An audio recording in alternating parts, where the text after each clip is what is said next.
Speaking of power, Joe. Oh, this guy's so powerful.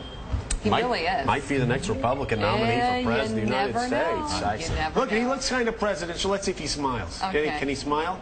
Come on. Okay, we got a little smile. Adorable. All right. You don't call him adorable. He may be the next Republican nominee. Okay, he can still be adorable. All right, I'm sorry. Okay. Here with us now, Governor of South Carolina and the adorable chairman of Republican Governors Association. Mark, I'm sorry. This is just Governor Mark Sanford. Mark, you've been under fire for refusing $700 million of the stimulus package. Tell us why you made the decision you made. Well, it's a study in contrast. I'm just listening to your lifestyle, going to fancy concerts and whatnot over the weekend. We've been indeed fighting about the stimulus package down here in South Carolina. And You're a man of the people, Mark, a man of the people. Well, in this case, watching out for the next generation, because the bottom line on this thing is this stimulus package represents the mother of all lotteries to state governments. And what we're saying is, wait a minute, if you won the lottery, you wouldn't go out and spend every dime. You'd set some money aside for a rainy day to shore up your financial position so that you paid down the mortgage, you paid off credit card balances. We ought to be doing the same thing at the state government level, and that's what we're pushing for. So what do you want to do? You want to save $700 million for a rainy day fund? Well, it's a little bit more complicated than that. South Carolina actually ranks fourth in the United States.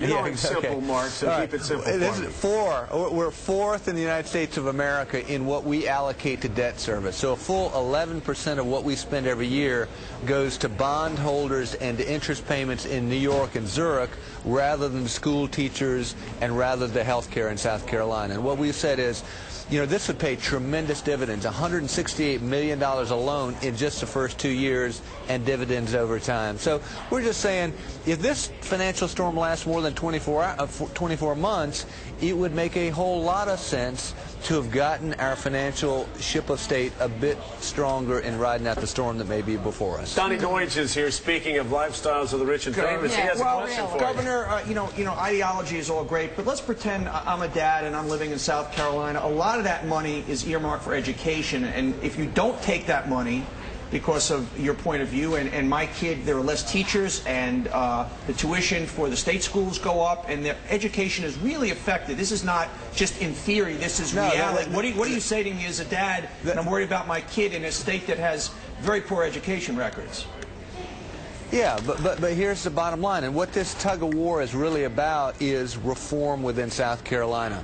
Use GM as an example. They said, give us the money, the billions, and we'll make reforms so that we're more competitive over the long run. They took the money, they didn't make the reforms, and now the President of the United States has gone in and fired Rick Wagner.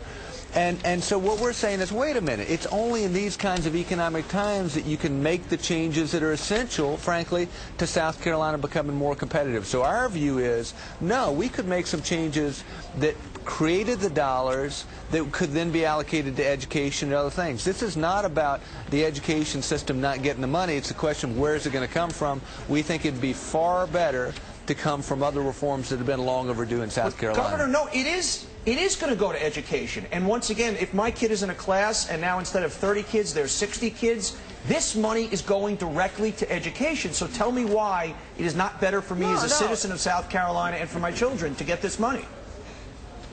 Well, it's absolutely not better to load your kids up with the debt that our country is going to be looking at going forward, because somebody's going to pay that bill. But if they can't get educated and they can't get a job, I'm not even going to worry about that. Hey, Donny, we've got a delay here. I'm sorry. So go ahead, Mark. Finish up.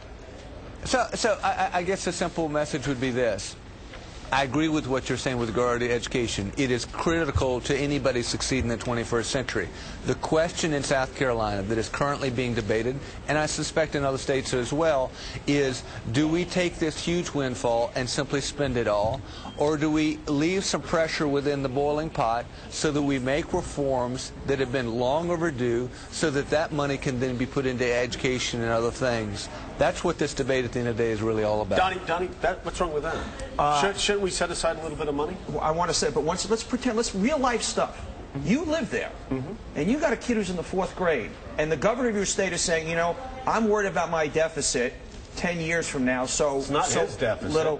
It's the Bobby, kid's deficit. Okay, but Bobby You know, I'm worried about your deficit 20 years from now, so, Bobby, you're going to get a weaker education. Mark, you know where you're going with that. Wait. Can I interrupt on two different fronts? Sure. One, it's important to remember that in 24 months, if we spend all this money, we end up $744 million in the hole. And the question 24 months from now, since little Johnny's still going to be in school, is then what do we do? The other thing that needs to be remembered is last year in South Carolina, we spent $19 billion. This coming year, even without the stimulus, we will spend $21 billion. That's about a 4% increase. So what we're saying is, no, within that 4% increase, within all those billions of dollars, surely we can go out and find some savings, because in South Carolina we spend 130% the U.S. average in the cost of our state government versus other governments, and we don't get 130% the U.S. average in the quality of our education, health care, or other government services. Reform is what this thing is about. It is, and you know what? Little Johnny and working people like you, Mark Sanford, you know, that's what we need. A little sarcasm Reform. in your Well, voice. he's accusing me of going Manhattan, and I'm a little concerned about that. Why would my I was hearing the concert stories, Carole King and others. Oh, she's been on the show. Hey, can I ask you a quick question, buddy? Yeah. Where did you work about before you went to Congress? A variety of different places. I worked in a tomato packing shed growing up. I worked on a shrimp boat growing up. All kinds of different stories I'll bore you with later on, Joe. Oh, I thought you worked on Wall Street. Okay, my bad. Confused. Bubba Gump Sanford. Hey, Mark. No, hey, he's a good guy. Seriously, I want you to run for president. That's all I'm going to say. I think you need to run for president. Republicans need you. We'll get right on that. Thanks, Joe. Oh, You're talking about sarcasm in the voice. Thank you so much, Mark. Let's go to news. Hey, thanks for being on the show.